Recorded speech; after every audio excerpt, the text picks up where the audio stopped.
Good afternoon. My name is Valissa Turner Howard, and I am the Vice President of Diversity and Inclusion for the Cleveland Metropolitan Bar Association. Today and each November, we celebrate the diversity, culture, and heritage of Native American people.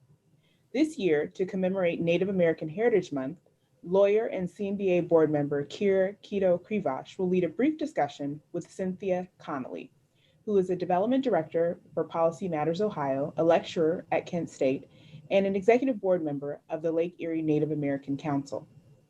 Kira and Cynthia will highlight the importance of Native American heritage, how non natives can be allies to the Native community, the significance of the Indian Relocation Act, and how to support Native organizations in the community. Now, without further delay, I'll turn it over to Kira and Cynthia. Thanks so much, Valissa, and thank you, Cynthia, for being here today. Just a quick bio. Cynthia Connolly is a citizen of the Little Traverse Bay Bands of Ottawa Indians located in northern Michigan and has served as the Development Director of Policy Matters Ohio, a nonprofit policy research institute since 2015.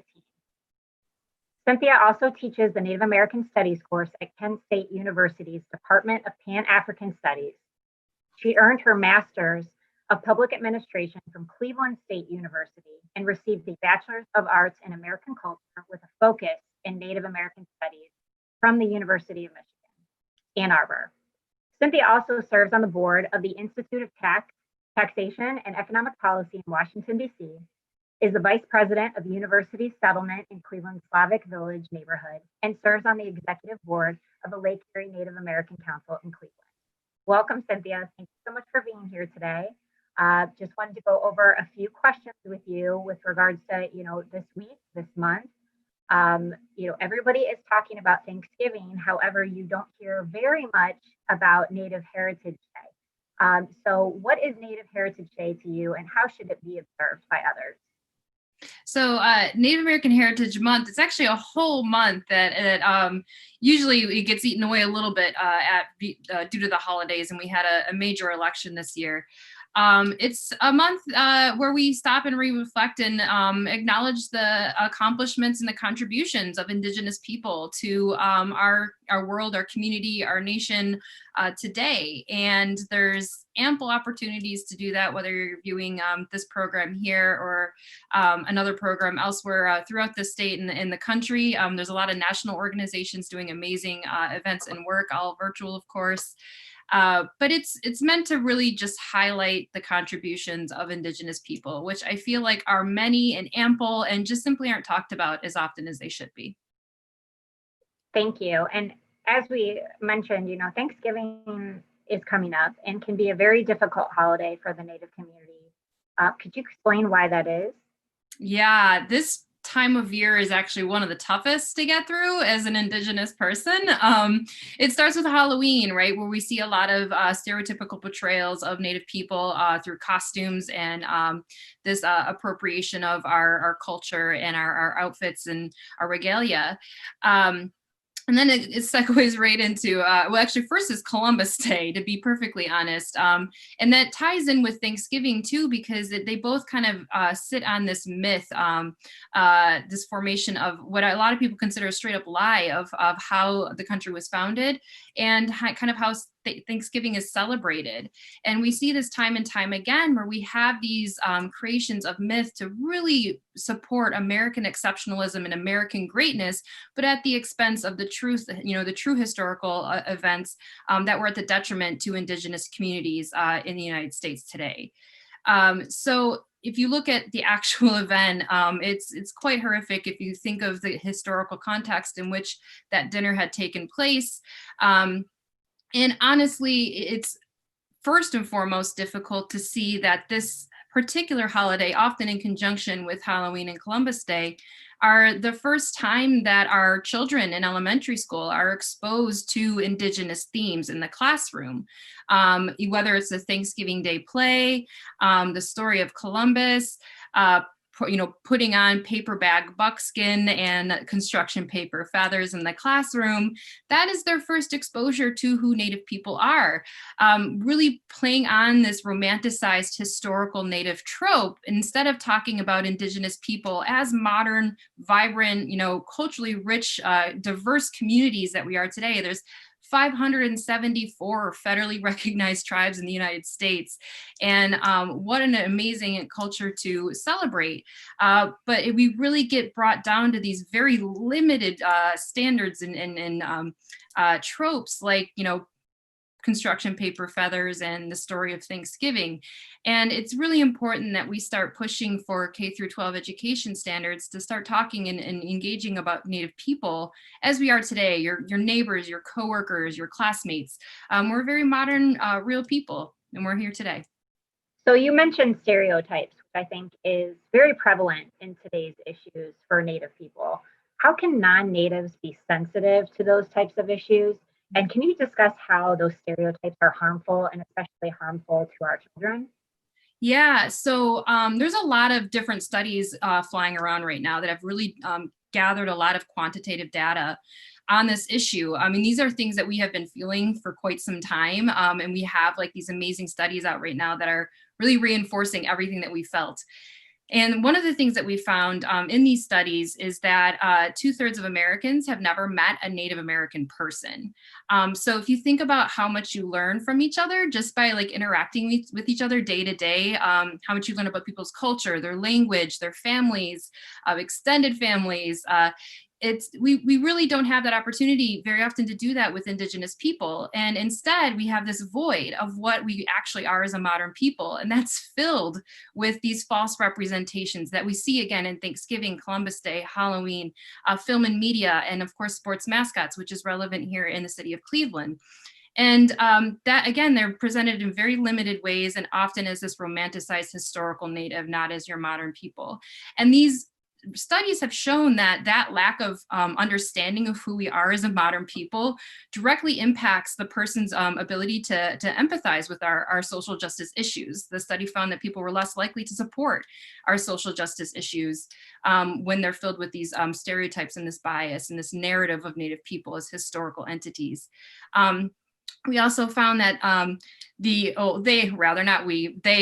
researchers have found that viewing all these false imagery of Native people, this stereotypical imagery, not only makes Native, especially our youth, feel worse about themselves. We're talking negative outcomes like low self-esteem, higher suicide rates, just every negative outcome you can think. Our Native youth especially are experiencing this, but for non-Natives, specifically their white peers, they get a boost in their self-esteem and a boost in self-worth. So it's really playing at one population and at the detriment of another, and that's the Indigenous communities. And you just compound all of this with the fact that Native people just simply aren't taught in K through 12 education. And this is one of the biggest bit of feedback I get from folks is, I was just never taught that. I never realized that, this was the case. How come nobody bothered to teach us when we were younger? And we know that about 87% of schools in this country do not talk about Indigenous people after the year 1900. So again, playing right into that historical trope and that stereotype, which really pushes a lot of this false imagery. And it's really difficult for Native kids to go through the school system when they don't see accurate representations of what they see at home. And it's problematic for non-Natives as well, because they're really missing out on, that authentic and important education of modern Native people. Thank you. And speaking of history, Cleveland has history with regards to the Indian Relocation Act, which brought Natives from reservations to big cities like Cleveland with the promise of jobs and opportunities. What effect did that act have on Natives and their offspring? So for those who aren't familiar, it's the Indian Relocation Act. It was actually federal policy that was enacted during what's called the termination era. And it was kind of a trend of federal policy to deal with what was called the quote unquote Indian problem. Some solutions to the problem have been removal, right? So removing them and putting them on reservations. Some has been, direct genocide, the killing of food systems, what we saw with the buffalo in the plains. So this particular era of federal policy is called termination, and they essentially tried to make Native people white. So the less natives that they had to deal with, the less they had to uphold their federal responsibility, their trust responsibility to Native nations.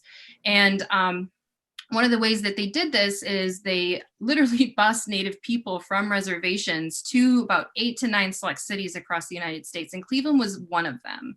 And it was selected specifically because Ohio no longer has any federally recognized tribes, and we're also really far from a lot of tribal reservations, so it made it very difficult for participants to return back home. And I say participants, they did volunteer and go on this program willingly and volunteered to take the trip, but the government did target specific community members in a certain population, specifically those who are World War II vets, those who have survived the military-style boarding schools, which again tried to remove Native culture, their language, customs, and make them white. The motto was literally kill the Indian and save the man. So they really targeted these groups and brought them over into major urban areas, and Cleveland again was one of them. And for some families, it was okay. And for many and most families, it was a difficult transition. They just, brought them here, left them high and dry, and expected them to just assimilate. Promises of jobs and nice homes, but that was, of course, as we know from many communities of color who've experienced migration, that was not the reality. Discrimination, culture shock, if you will. There was just no assistance in a lot of ways.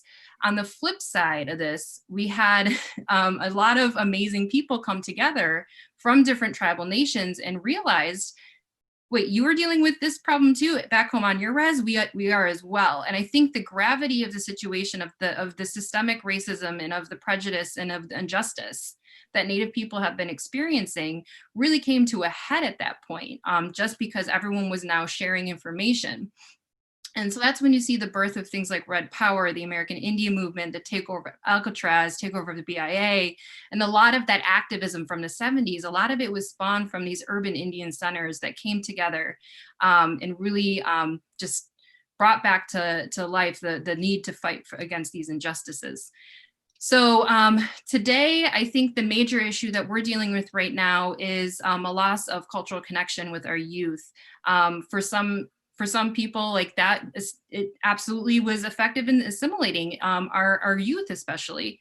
And so making sure that they remain connected to their culture and to their spirituality, and specifically with their own tribes. And we're doing that with LENAC through culture classes, where we're teaching them how to bead, how to make and create regalia, how to dance.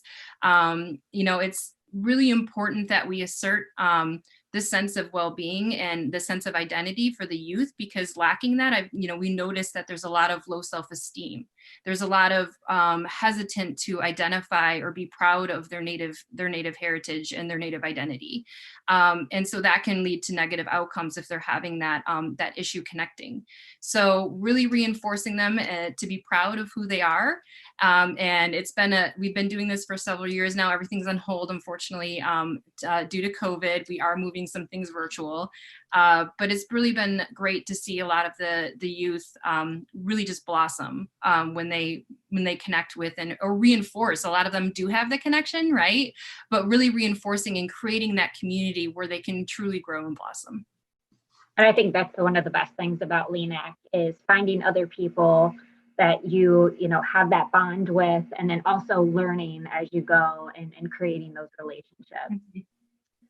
So with all of that information that you so gracefully reviewed, people are looking to support Native organizations, either financially or volunteer. How can they get involved, and how can they learn more? Yeah, so again, I'm on the executive board of the Lake Erie Native American Council. So locally, we do a lot of the community events and community building, specifically with Native youth.